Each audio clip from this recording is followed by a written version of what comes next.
फल बनाना। हाँ वही स्नोमैन। चलो हम बनाने वाले हैं आज स्नोमैन। पहले हमें अच्छी जगह ढूंढनी होगी जहाँ स्नोमैन बनाएंगे।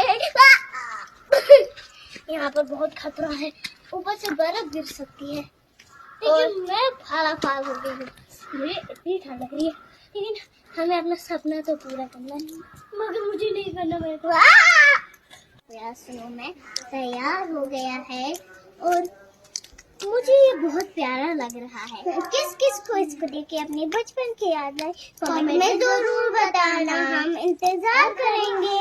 तब तक के लिए अल्लाह हाफिज। चलो हम पैरों से ही खेलते हैं, हाथों से नहीं। आ जाओ वापस। हम नहीं आएंगे, हमें मजा आ रहा है। बीमार पड़ जाओगे। नहीं नहीं नहीं नहीं नहीं नहीं नहीं नहीं। अरे यहाँ तो रास्ता बनाना पड़ेगा। कैप रखो ना सीधे।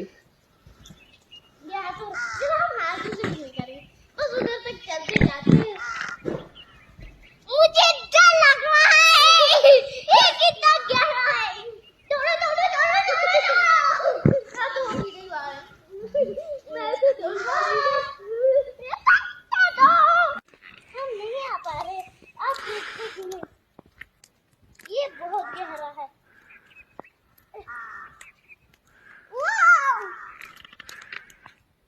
चलो ना। चल नहीं पा रहे गाइस।